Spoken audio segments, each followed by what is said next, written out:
A lot of people say, what are the holes in the standard narrative? What are these holes specifically?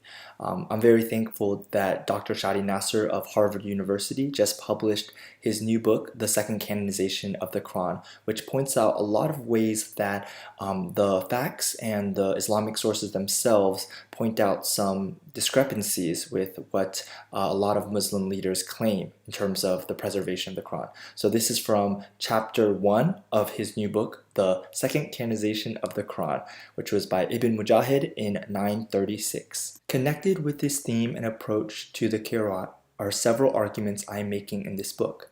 The first of which is to dismantle the imaginary construct of the static, uniform, and single-authored eponymous readings, and their two canonical riwayas.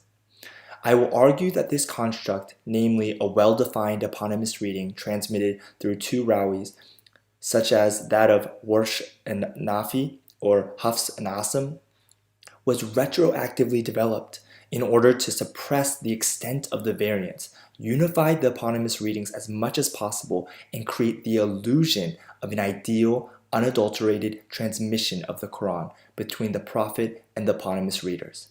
I argue that there was no single well-defined system reading by Asim, nor any of the eponymous readers, but that there existed multiple versions and renditions that were simultaneously circulating amongst the community of the Qur'an. Similarly, there was no single well-defined riwayah or rendition transmitted by Hafs on behalf of his master Asim, but rather multiple versions of his rendition, all nevertheless attributed to him. What we today call the reading of Hafs and Asim is but one variety among many that Hafs transmitted. The variety which survives today was selected from among different versions and became the canonical riwayah, representative of Hafs.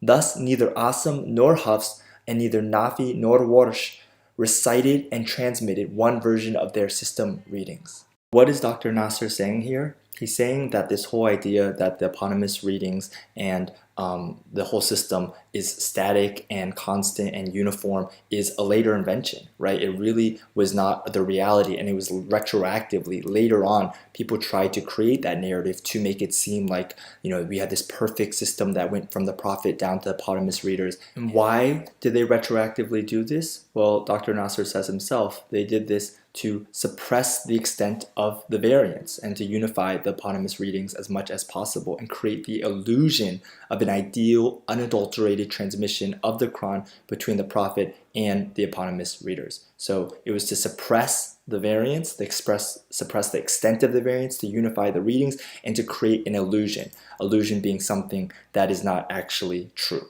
Dr. Nasser is explaining and making the argument that this just isn't factually true.